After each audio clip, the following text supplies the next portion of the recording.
Buma Stemra haalt geld op voor het gebruik van muziek en betaalt dat vervolgens door aan auteurs.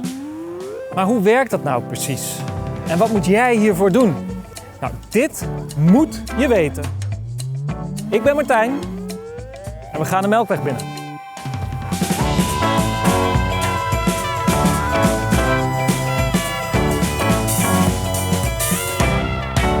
Ja, we gaan het vandaag hebben over het aanmeldproces bij Buma Stemra. En dat ga ik doen samen met Mark van Buma Stemra en Sophia. Zij is auteur, artiest. Het aanmeldproces, het is het allerbelangrijkste, dus daar willen we veel over weten.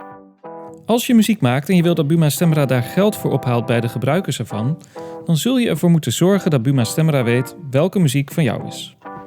Dat doe je door je werk aan te melden bij Buma Stemra in Mijn Buma Stemra.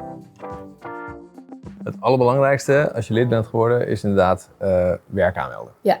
Dus je logt in, je gaat naar het tapje werken, dan zie je een grote blauwe knop met nieuw werk aanmelden. Ja. Dan klik je op. Ja, het eerste wat het systeem zegt is wat is de titel dan? Nou ja, dan geef je de titel door. En op de volgende pagina, als je klikt op volgende, dan krijg je alle gegevens die je moet invullen. Ja. Dan ga je gewoon stapsgewijs doorheen. En de belangrijkste daarvan zijn de tijdsduur, de rechthebbenden, wie hebben het geschreven. Uitvoerend artiest, geen verplicht veld, maar wel belangrijk om erin te zetten. En je kunt eventueel een geluidsbestand toevoegen. Vaak ben je ook met meerdere aan een tune aan het werken.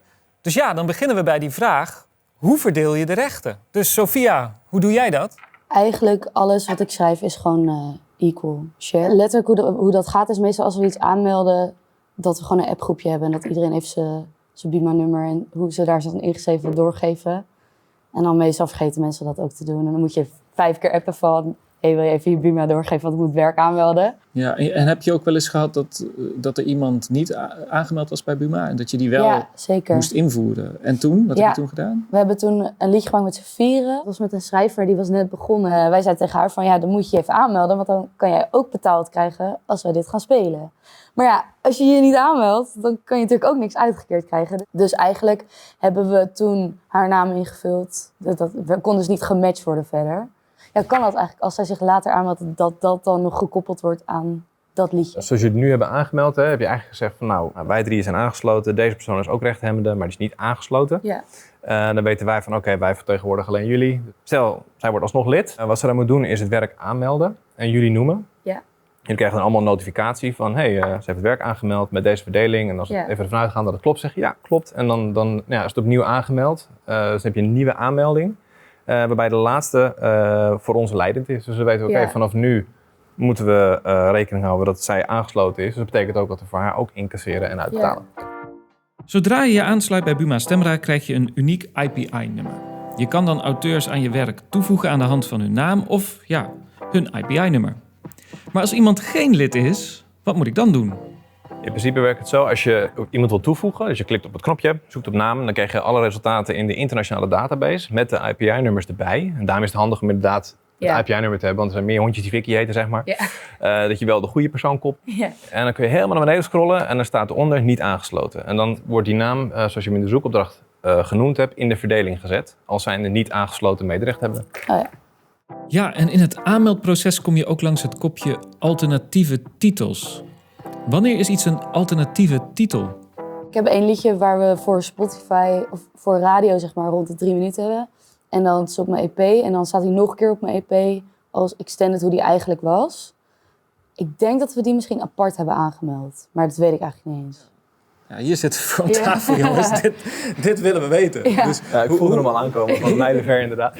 Ja, dit is inderdaad een gevalletje alternatieve titels, als we dat noemen. Er wordt ook wel subtitel genoemd. Dat we eigenlijk zeggen, je hebt gewoon de aanmelding gedaan. En je hebt bij wijze van spreken de lange versie, zoals het origineel was. Dat is meestal de hoofdtitel. Ja. En je hebt dan bijvoorbeeld een radio-edit. Dan scroll je naar beneden en doe je alternatieve titel, plusje. En dan zegt hij, nou, welke titel? En dan zeg je titel van het liedje, spatie radio-edit bijvoorbeeld. Of spatie featuring iemand. Kan het bijvoorbeeld ook andersom? Want ik had toen bij dat liedje dat de korte versie was een single. Dus die kwam eerst uit en toen bij mijn EP kwam pas die lange versie uit. Dat is ook prima. Ja, en waarom moet ik een tijdsduur invullen? Waar is dat voor nodig en moet dat heel precies? Ik zeg, ik doe de master uploaden, dus een geluidsbestand. Ja. Die gebruiken wij voor radio en tv bijvoorbeeld. Krijg je gewoon betaald per seconde. Als wij bij wijze van spreken invullen, het liedje duurt 3 minuten. En het liedje duurt 4 minuten op je geluidsbestandje. Dan krijg je voor die 4 minuten gewoon uitbetaald. Dat tijdsduur invullen, het heeft vooral te maken met live.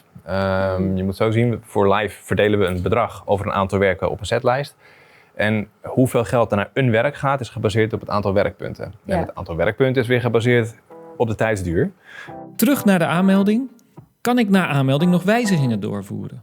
Je moet hem opnieuw aanmelden met de dan correcte gegevens. Zelfde titel, alleen bijvoorbeeld een andere verdeling, noem maar even een optie. En wat er dan gebeurt is, dan weten wij, er is iets veranderd. En de laatste aanmelding, die is leidend. Ik heb wel eens bijvoorbeeld dat ik op mijn Insta alvast een stukje wil zetten van iets wat ik dan net heb geschreven. Denk ik van ja, dan moet ik het wel aanmelden, want ik wil het natuurlijk wel claimen dat dat van mij is. Maar kan je dan later soort van in dezelfde aanmelding een nieuw bestand van de master bijvoorbeeld invullen? Ja. En dan blijft dat gewoon gelden. Het enige wat je kunt doen om je aanmelding aan te passen, waarbij je niet een nieuwe aanmelding hoeft te doen. Okay. Dus je kunt gewoon, ik weet niet hoeveel soundfiles eronder gooien. Oh, wat grappig. Dat is eigenlijk wel het belangrijkste, lijkt me.